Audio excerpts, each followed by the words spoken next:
Is America planning to invade South Africa as they did with Yemen, Iraq, and other more countries around the world? All the decades of deceit and cruelty have now reached an end. Saddam Hussein and his sons must leave Iraq within 48 hours. Their refusal to do so will result in military conflict, commenced at a time of our choosing. The United States and the world faced a choice. Gaddafi declared he would show no mercy to his own people. He compared them to rats and threatened to go door to door to inflict punishment.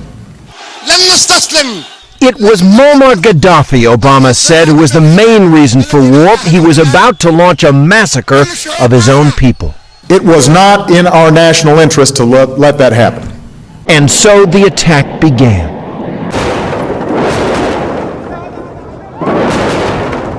Day by day, we are moving closer to Baghdad.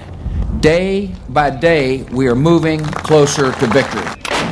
What relationship does South Africa have with the USA? We all familiar of when Americans want to invade a country. They first start by bringing instability within that country, taking down the economy of that country, trying to destroy every strategy that that country can produce. And here we're talking about such countries as Iraq, Yemen, Afghanistan, Libya, and many more countries around the world. With all this being said, the next question to ask ourselves is, do South Africans have to fear about these strategies of the USA or not? How do people of South Africa have to prepare themselves in this case? Well, we're going to find out that in this video. It's been for some times now that we have started noticing that Americans, they are trying to bring instability inside South Africa. And all this started from the moment when South Africa decided to remain neutral in the United Nations vote in this ongoing conflict between Ukraine and Russia. Since then,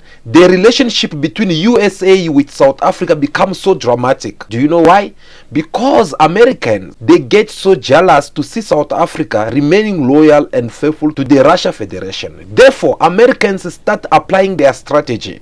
Here comes number one that make us believe that America, they are applying to invade South Africa. Last year in October 22, we sleep and wake up just to find a post trending on social media, which was launched by the American ambassadors warning South Africa of a possible terrorist attack in Sandton. And their mission here was to make sure that everyone get to panic about this so-called terror attack in Sandton. And they did so by not even informing the government of South Africa. They decided to go on social media and announce this. But President Ramaphosa, as the President of the Republic of South Africa, could not sit and keep quiet about it.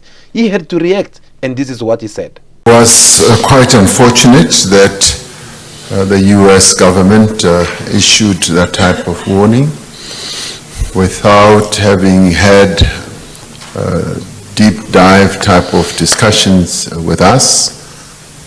But following that, we were able to engage them and to get to understand precisely where this warning or information has come from. We are in the course of doing precisely that, because warnings such as those do send a lot of panic amongst our people, and South Africans should be best informed by the South African government.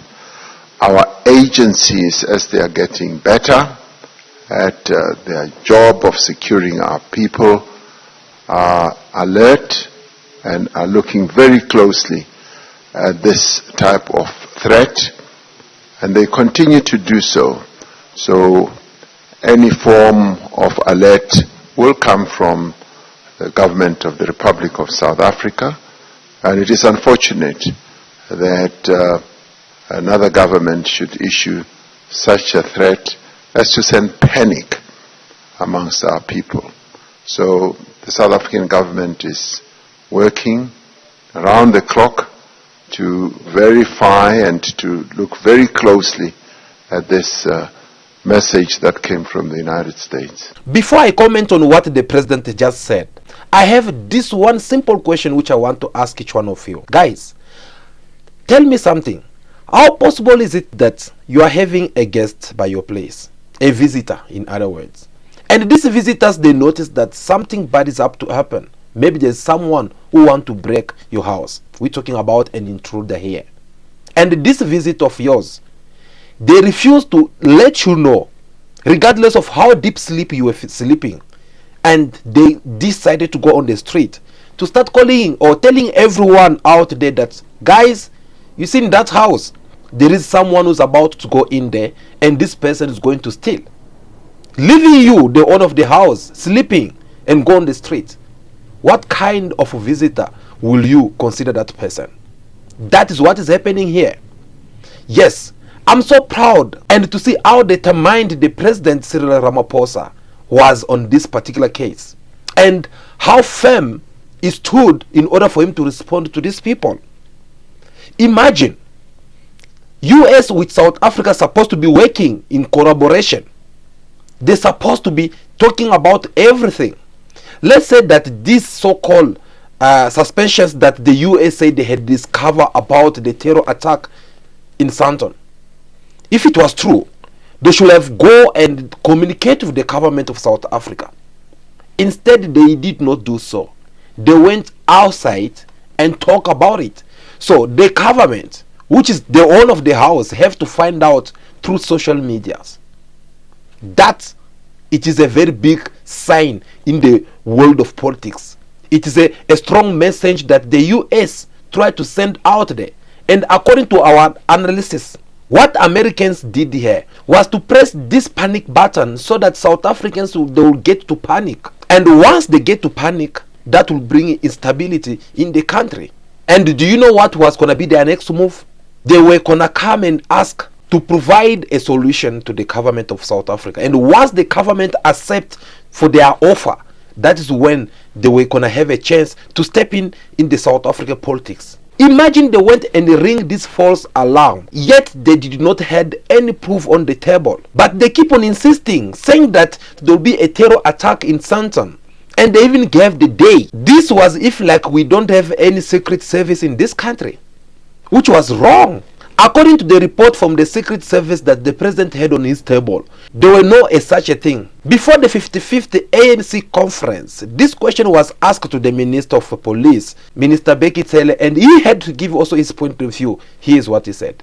They put a lot of fear on South Africans. Well, if you characterize it as terror, I would not deny that. But if you ask me if it is terrorism, it definitely things that are happening do not fit that definition. People, they've got a lot of fear. Terrorize or gangsterism, putting fear on them. If you say they are terrorized and there is terror, that's fine. But if you ask me to define the things as they happen as terrorism, terrorism is something that is defined on well planned, well funded, claimed by a certain group and all that kind of thing. You ask the question, is there a link? I've explained to you that there is no link at the present moment. So nobody, by the way, who has claimed that they've done these things and as a known and identify some grouping of the people. So if you ask if it's a terrorism plan, but we always say is a South Africans we grew up using that word even in the township that so I will take it on that way. But if you say is a planned terrorism for now, we have no evidence that tells us that they are there. Guys, this terror attack which was announced by the USA, it was not there and it never took place up to now. And the US ambassador had failed their mission on this one. But that was not all, guys. As you all know for some times now that we are having problem of electricity crisis in South Africa. Therefore, we all know that electricity, it is the energy. Energy produces a lot of things, especially in the world of today. You can't really survive that easily, or you can't run business or a company easily without having electricity. So this is something that the government, they are trying everything by all means to make sure that they get to solve this problem. But as the government is still trying to provide the solution to this, here comes number one to jump up again trying to bring conflict within South Africans, for them to hate the ruling party, saying that they are failing people. And this time what they decided to do, they had to go, well, I'm referring to the US ambassador, who had to call for all American citizens to provide themselves with food. In other words, the US ambassador had to stockpile alert the oil. It had to ask its citizens to provide themselves with food such as a tin fish. This simply means to say that all US citizens who are living in South Africa should have themselves food that won't expire anytime soon. Now, for what reason? Of course, according to them, they say that South Africa will be running out of food because there is a crisis. Companies can't provide food anymore because they don't have electricity. So a lot of companies, they'll be closing and there'll be shortage of food in the market. Therefore, they don't want American citizens to sleep with hunger. Instead, they should have those food in their house. That is how they get to behave themselves in South Africa. In meantime, there was no such a thing that was happening. Yes, as I said, we all acknowledge that we're having problem of electricity, but that has not reached to that level. Then they decided to go and make another false alert to the people of South Africa, all because they are looking for one thing, which is finding a proper way to invade and sanction South Africa. But the government of President Ramaphosa did not let go of that. Here comes Minister Naledi Pandor, who have to come and try to clear up all this false alert that the USA had planted in the mind of South Africans, including even Americans. And she have to remind the US government or the US ambassador of what had happened in America if they did the same as they were trying to do in South Africa. America's recent warning to its citizens in South Africa is rather shocking. That's the reaction from International Relations and Cooperation Minister Dr. Naledi Pandor. The US warned its citizens here to stockpile on food as well as other essentials amid the ongoing power crisis. However, Minister Pandor says the US never warns its citizens back home when their states experience similar power issues. I found it rather surprising and odd. I don't recall such alerts being issued when California had similar blackouts and outages to South Africa. So I found it a rather odd warning, but there have been many of these surprise warnings and none of what is warned about has come to fruition. Guys, if it is up to me, I'll tell you that I like the diplomacy that this woman does. She does really motivate me, the way that she handles some matters. Minister Naledi Pandor, she's the foreign minister of the Republic of South Africa, and she's doing very good a job, because when you are dealing with people such as the US with this kind of a strategy that they are trying to apply in order for them to have you here, you know, guys, whenever I put here, you know what I mean, right? Yeah, because that's what they've been doing all over around the world. They crap you here. They make sure that you don't move. Everywhere they will take you, each and every site that they will take you, you'll have just to go along with. So that's what they've been trying to do. And whenever you're dealing with this kind of people, you need to make sure that you have a very good ministers of justice, international relationship with other countries. You need someone who's very strong, such as this woman. And here, she gave a very good point of view, which zip the Americans after they have ringed this false alarm. Guys, if you're still watching this video up to now, it's because you find something very interesting that keep you here, because you are serious. You want to understand on which possible way that can make America to invade South Africa. So before we move on, I'm inviting you to click that like button. Give me your thumbs up. I will really do appreciate that, because it means a lot for us. It helps us to reach a big audience out there. That was not all, guys. So far we talk about how they had announced the false terrorist attack in Sandton. In number 2, we spoke again how they had launched this campaign saying that there will be food shortage in South Africa, but that was not all. Now guess what? This time we sleep and wake up just to find out that there is some refugees on the South Africa borders, and the question was to know which nationality are these refugees and what do they want. Unfortunately, that was not even the good question to ask, because that question you can only ask it to a person who come in a very respectful way, seeking for asylum, seeking your country. But here it was not the case with these refugees. These refugees, they were coming all the way from Afghanistan, who was provided by the US ambassador in South Africa to impose the government of South Africa to let these people inside the country. So here, they did not even give the right to the government of South Africa to decide whether they will welcome these people or not. When the government of South Africa was trying to figure out, to understand what is all this about, they end up receiving a letter coming from the court. The Home Affairs Minister, Minister Aaron Motsoaledi, could not keep quiet. He ended up understanding that this is something bigger than I could imagine. So I can't keep quiet about this. I need to ring an alarm and let South Africans to know what is about to happen in our country. He came on media and said this. You may remember that in 2021 in August, the Americans announced that they are moving out of Afghanistan after having been there for 20 years. They further are reported to have said they are concerned and worried by Afghan nationals who were working for them, that now that the Taliban is taking over, it will victimize them. And they said it will be better to take them to the US and give them permanent residency there, something which was said was very good.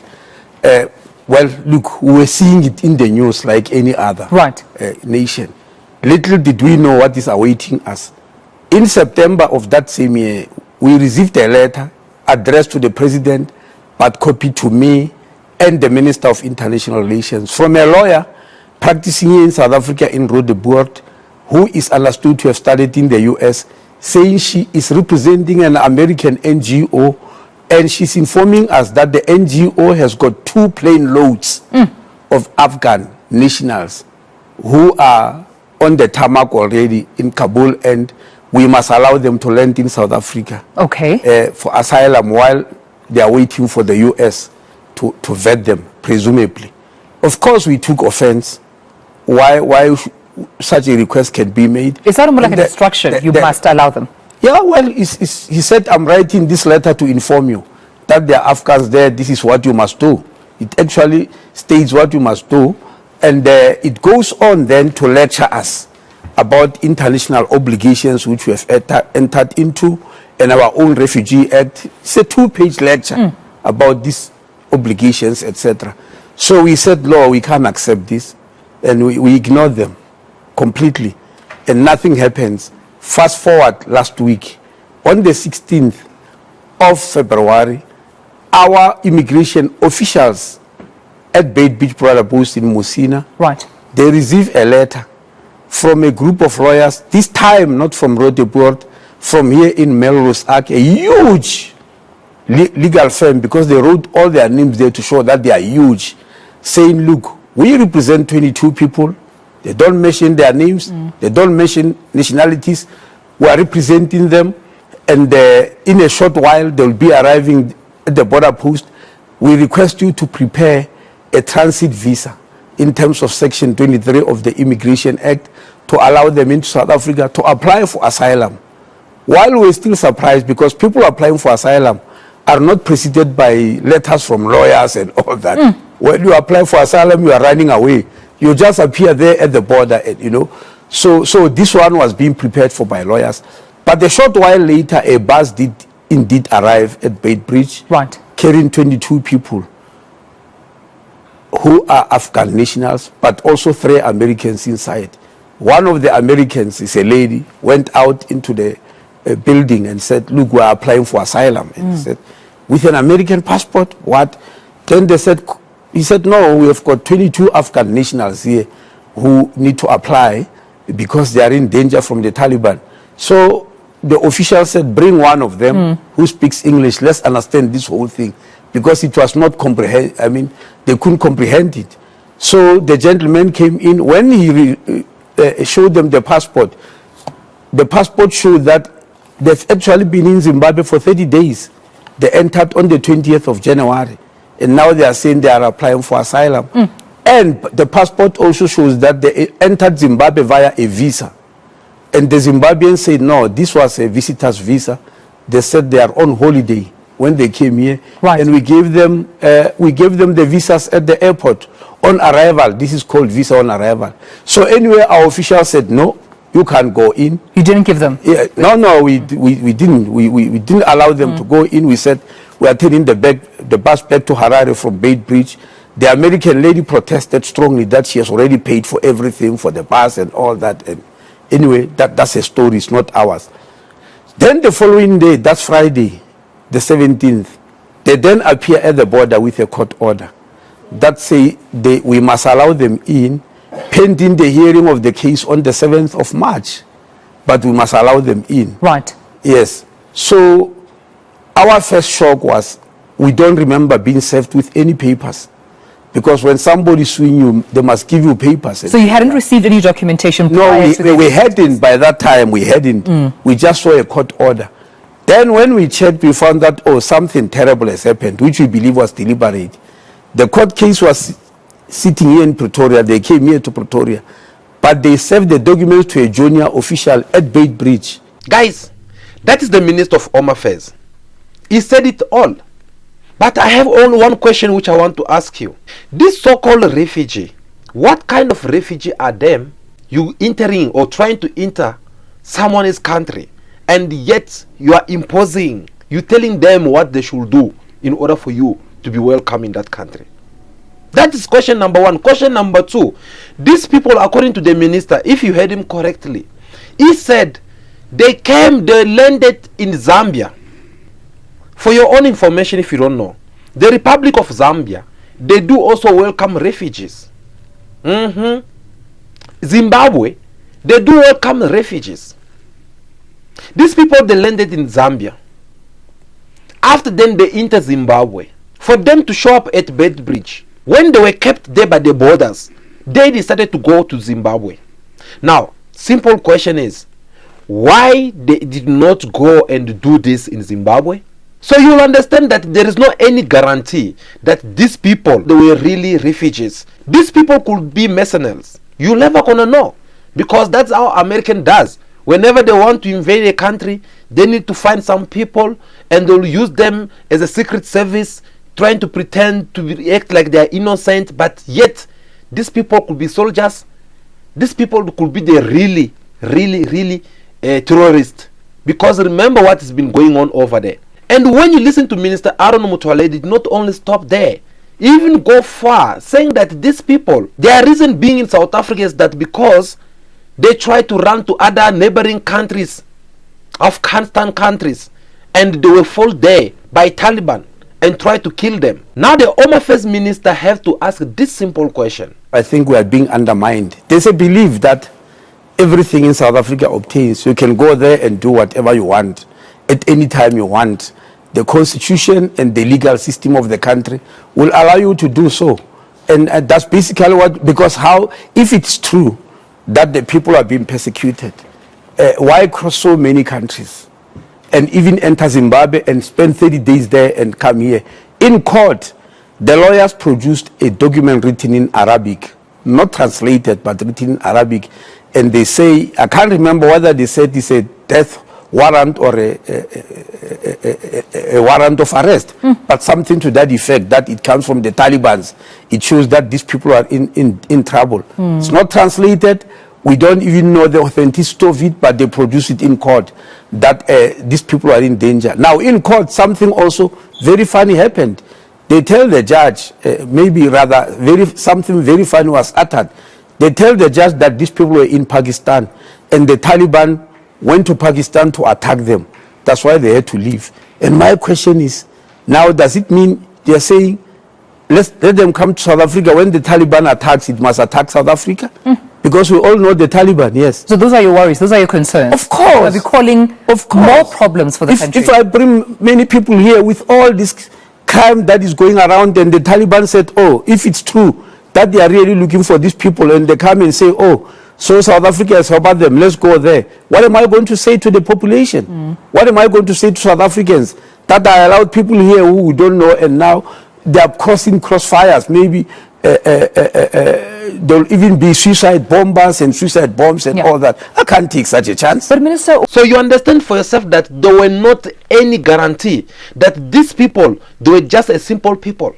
There were not any guarantee showing that if South Africa could welcome them, then South Africa was not going to find themselves in trouble. Because these people says that they're chasing them. They want their life. Now, why America did not decide to take them to America straight away. So they are afraid of taking them to America because these terrorists will follow them to America and cause some attack over there. But they prefer to bring them inside South Africa. That is a risk that Home Affairs Minister could not allow. And he did well by denouncing this. And that's how things are supposed to be. Well, guys, that was not all. Here comes now the last part, which is even more interesting. It is when the same US ambassador had the courage to accuse South Africa, saying that South Africa is supplying Russia with weapons. This allegation came after South Africa had allowed Russia troops to practice their military exercise in Cape Town. Well, this did not sit okay with the USA. Since it was not them who was doing this military exercise, they decided to say this about South Africa. The Russian ship, which is at the center of allegations that South Africa supplied arms to Russia last year, has been videoed by Reuters 3 times this year. The latest sighting of the South African vessel Lady R was on Friday.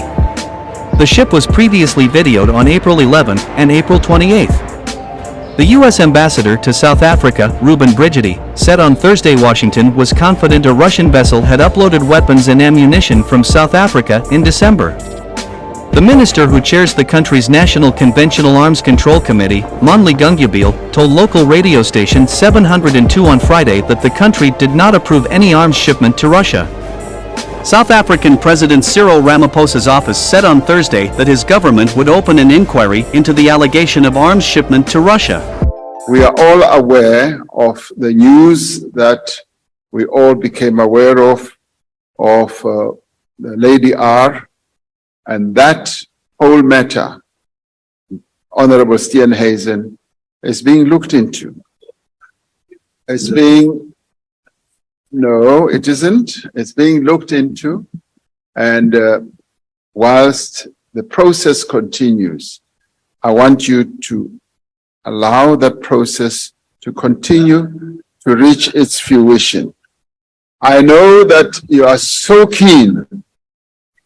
You are so keen and you are so interested in knowing exactly what happened. The matter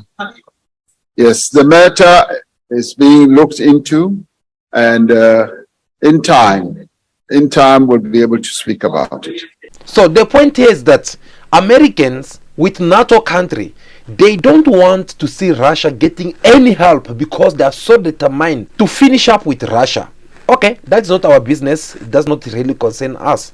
But my point is just that why do they feel so bad if Russia have to be supplied by other countries? Because them, they're doing it in the open eyes that everyone can get to see.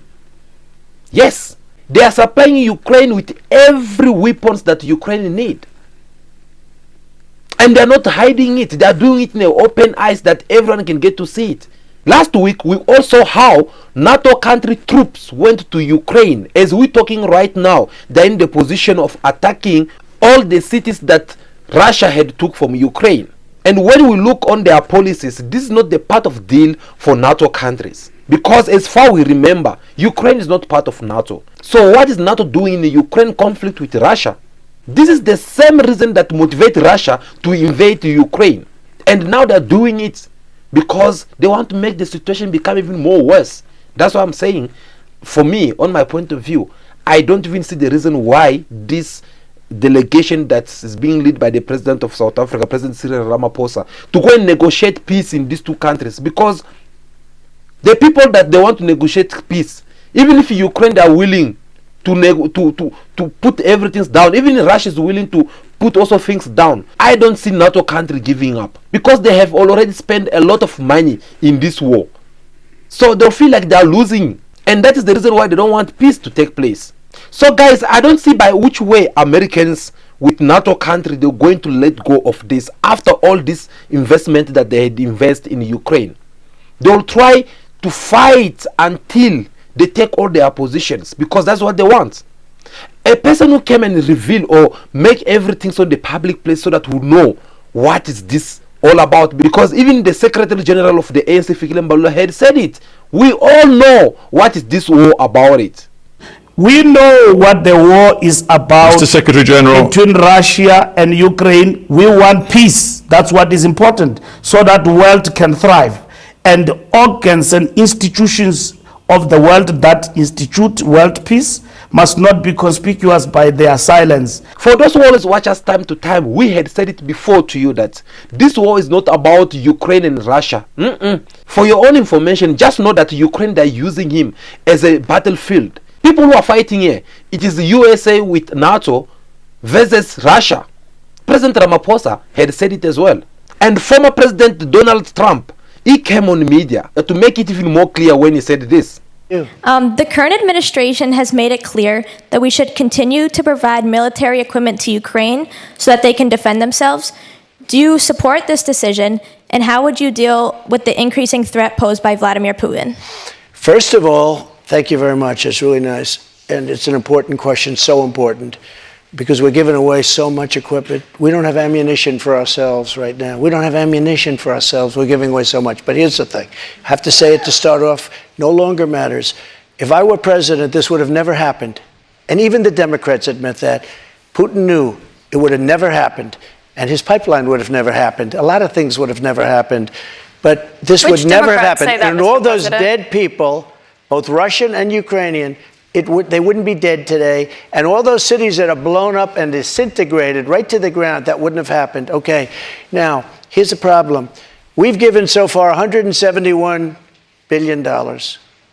They've given, meaning European Union, which is approximately the same size altogether as our economy.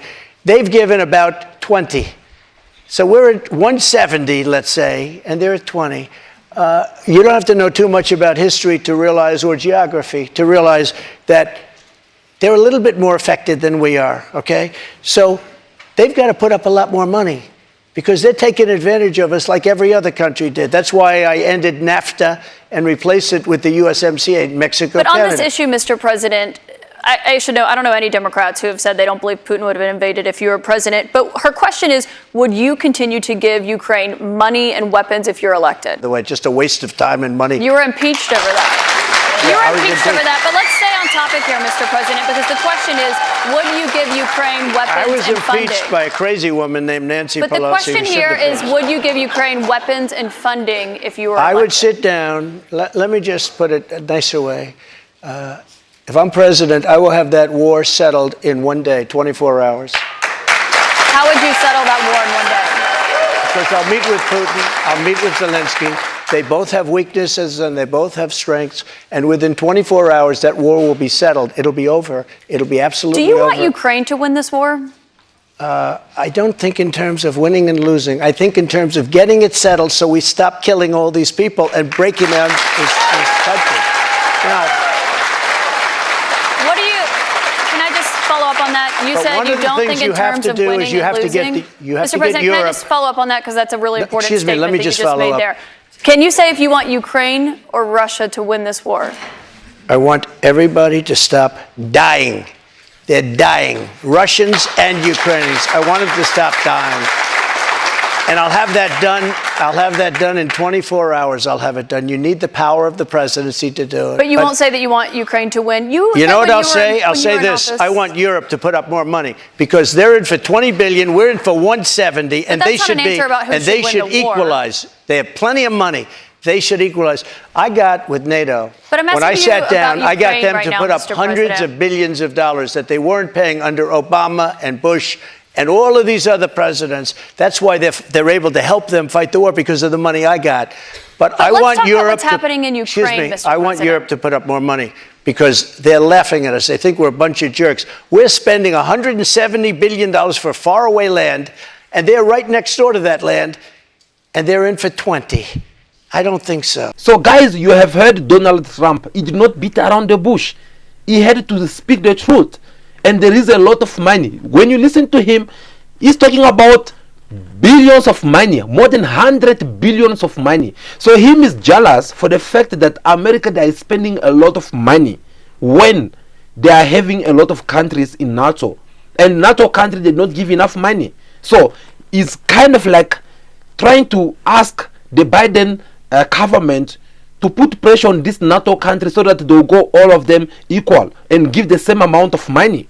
Now tell me, a government that already spent this much of money, do you think that they'll let go of Russia to win this war? Do you think that the peace negotiation that President Ramaphosa with other African leaders they went over there for, it will succeed? That is the thing. That's the point that I try to tell you, that these people are not gonna finish these things anytime soon. So all these tactics that the US ambassador in South Africa they've been using by bringing up false accusations or allegations, by ringing up false alarm, it is all because they want to have a possible way that they'll be able to control the government of South Africa. And they've been trying this every time they bring something.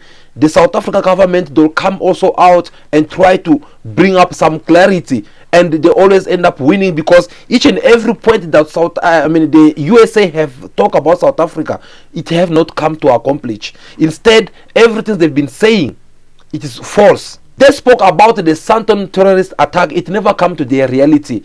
They spoke about the food shortage, it never come to their reality. They try go and bring some Afghanistan refugees inside the country, which they never even succeed. They then decided to go and say that South Africa is supplying Russia with weapons, which is false alarm. And until now, we're still waiting for the apology from this ambassador.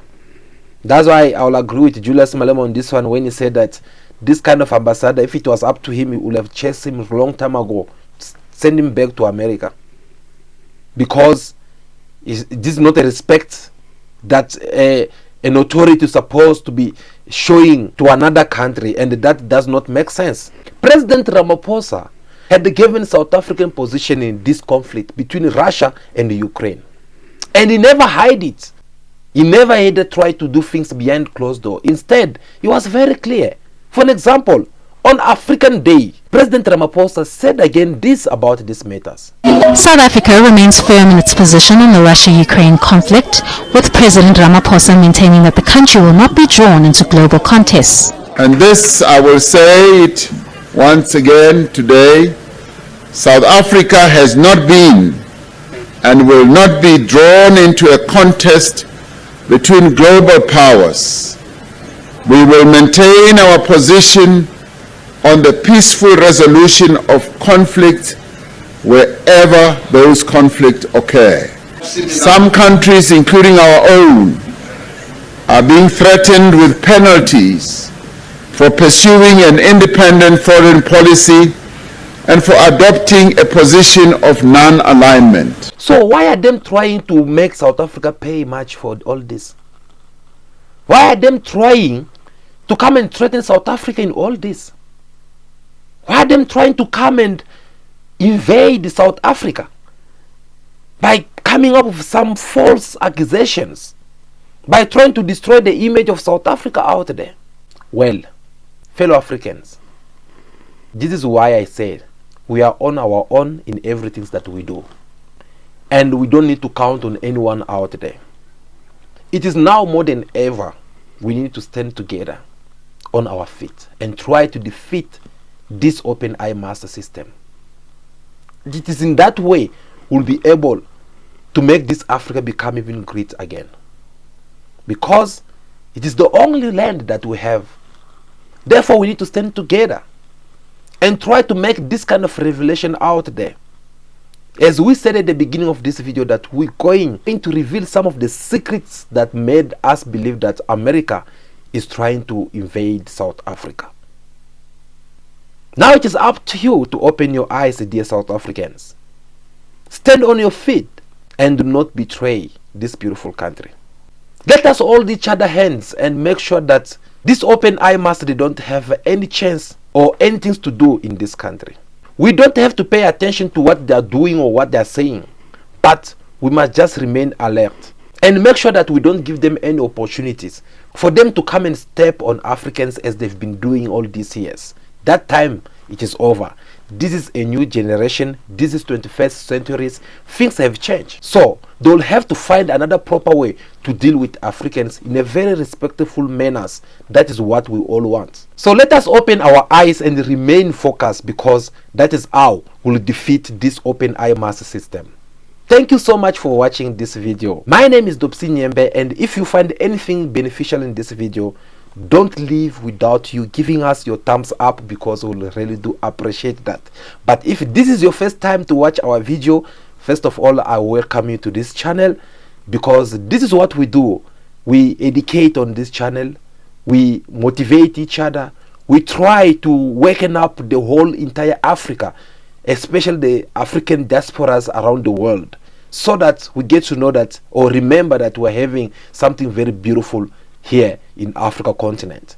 Therefore, we are here each and every day to make sure that we talk or we engage ourselves in a different trending topic. We do our best analysis so that you can get to benefit something from it. So I'm inviting you once again, make sure that you subscribe to the channel, follow us in our social medias on TikTok, on Facebook, on Instagram, so that whenever we upload our new videos, then you don't have to miss any of our updates.